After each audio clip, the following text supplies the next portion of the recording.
Bang Martin, saya akan ke Anda terlebih dahulu. Tentu ini putusan dari Mahkamah Agung atas kasasi terhadap Sambo ini membuat kekecewaan dan ada pertanyaan mungkin apa yang dipertimbangkan oleh Mahkamah Agung dalam melakukan putusan ini. Bagaimana tanggapan Anda, Bang Martin? Yang pertama ya mengenai pembacaan putusan ya ataupun hasil putusan. Ini saya melihat seperti main petak umpet ini, Mas. Petak umpet Kenapa seperti apa maksudnya? kenapa saya bilang seperti main petak umpet? Karena hasilnya tiba-tiba dibacakan tanpa ada pemberitahuan sebelumnya tuh.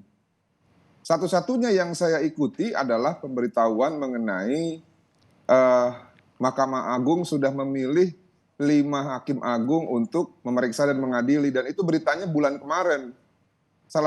Dua dari hakim adalah hakim yang pernah menjatuhkan hukuman mati dalam persidangan yang di Medan itu ya, yang hakim dibunuh oleh istri.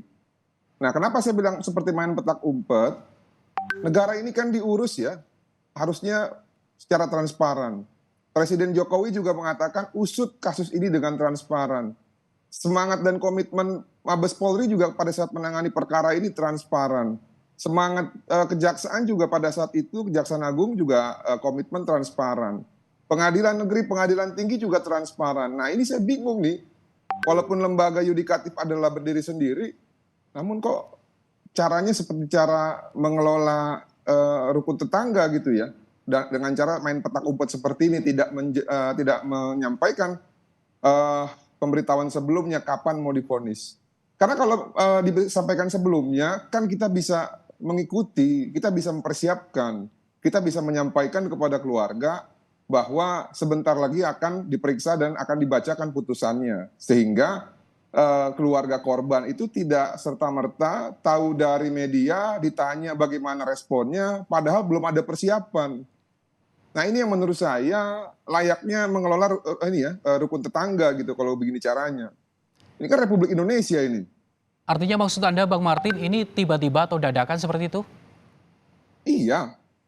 Ada nggak Kompas TV diberitahukan bahwa kemarin tanggal kemarin tanggal 7 tanggal 8 ya? Tanggal 8 ya? Tanggal 8 kemarin? 8 Agustus Mahkamah Agung akan membacakan vonis putusan terhadap kasasi 4 terdakwa. Ada nggak? Nggak ada. Kalau Tapi ada, saya informasi terkait pasti sidang yang datang ke dilakukan situ. itu ada, Bang Martin? Iya, setelah diputuskan, Oke. setelah divonis kan. Nah, itu nasi udah jadi bubur tuh. Kita sebagai masyarakat tidak diberikan kesempatan untuk berpartisipasi mengikuti jalannya persidangan dari awal gitu loh. Ini yang masih maksud kurangnya transparansi. Nah, yang kedua permasalahannya adalah ternyata vonisnya ini ya membuat tanda tanya besar gitu loh. Apa tanda tanya besarnya? Kalau untuk Verdi Sambo memang saya melihat ini sudah ke arah situ dari awal, karena kenapa? Memang ada KUHP nasional yang baru yang memang memberlakukan ya sesuai dengan azas juga di azas KUHP kita yang lama. Apabila ada undang-undang yang baru, maka yang digunakan adalah yang lebih menguntungkan terpidana atau terdakwa. Oke lah, kita paham lah itu hak asasi manusia segala macam. Namun yang kita tidak bisa pahami adalah manakala Mahkamah Agung ya sama-sama menolak kasasi dari kejaksaan dan juga penasihat hukum ataupun terdakwa, namun ya memberikan diskon besar-besaran terhadap 3 terdakwa yang lain gitu loh, khususnya Putri Chandrawati. Padahal kita masih ingat betul delik ini terjadi akibat picuan dari Chandrawati yang mengatakan dia diperkosa padahal tidak. Nah, itu sama dengan kesimpulan jaksa, sama dengan hasil musyawarah dan putusan pengadilan negeri, sama dengan apa yang disampaikan oleh pengadilan tinggi. Bahkan dia secara spesifik mengamini kata-kata saya di beberapa media bahwa Putri Chandrawati adalah pemicu terjadi tindak pidana ini.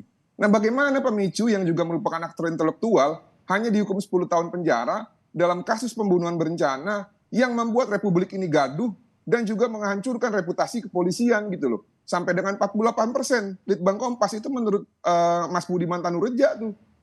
Nah, makanya maksud saya, kalau yang sudah kelihatan seperti ini aja, ya, kita ini tidak ada empati terhadap korban dan kita tidak concern terhadap tindakan preventif supaya masyarakat tidak mengulangi perbuatan serupa, atau pejabat-pejabat lain jangan sampai melakukan perbuatan serupa atau melakukan tindak pidana sehingga membuat negara ini gaduh.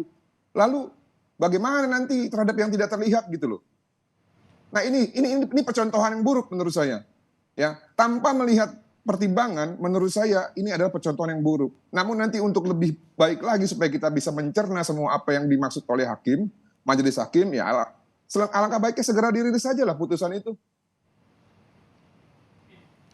Baik Bang Martin, jadi menurut Anda ini hasilnya kurang transparan dan kurang pertimbangan seperti itu? Prosesnya kurang transparan. Prosesnya kurang Dan transparan. hasilnya tidak memberikan contoh yang baik, khusus untuk 3 terdakwa. Ya, Khusus untuk Putri Putri Chandrawati, Chandrawati, Ricky Rizal, Ricky serta Rizal, dan Kuatmaruf. Kuatmaruf.